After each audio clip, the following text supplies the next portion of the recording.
Hello বন্ধুরা, আজকে আমি একটা নতুন রান্নার রেসিপি তোমাদের কাছে নিয়ে এসেছি।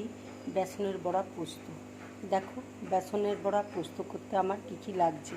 এখানে আমি বেসন নিয়েছি, এখানে নুন আছে, কাঁচা লঙ্কা আছে, বেকিং পাউডার আছে, আর আছে এখানে পোস্ত। আমি পোস্ত আর কাঁচা লঙ্কা একসাথে বেটে নেব। আমি বেসনটাকে নুন আর বেকিং পাউডার দিয়ে ভালো করে মেখে নেব। দেখো, বেসনটাকে আমি ভালো করে ফেটিয়ে নিয়েছি। এবার আমি তেল, দেখো গরম হয়ে গেছে, তেল গরম হয়ে গেছে। এবার আমি বড়াগুলো ভেজে নিচ্ছি।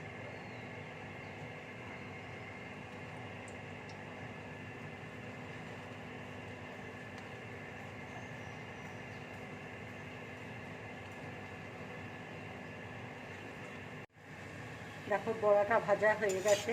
এবার আমি একটা প্লেটের মধ্যে তুলে নিচ্ছি।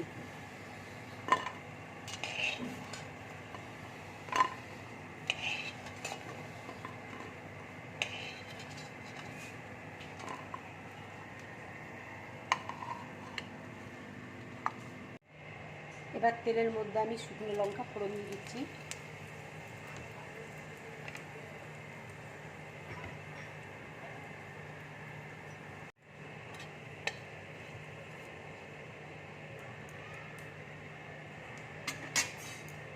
এবার আমি পোস্তটা দিয়ে দিচ্ছি।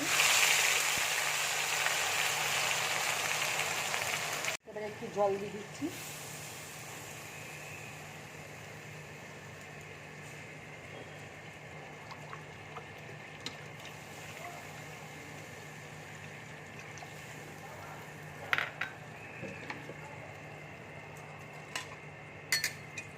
একটু নুন দিয়ে দিচ্ছি।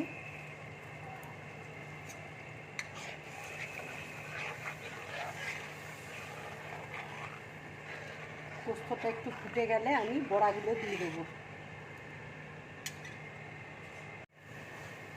পোস্তটা দেখো ফুটে গেছে। এবার আমি বড়াগুলো দিয়ে দিচ্ছি। বড়াগুলো দিয়ে একটু ফুটিয়ে নেব, তারপরে নামিয়ে নেব বাটিতে।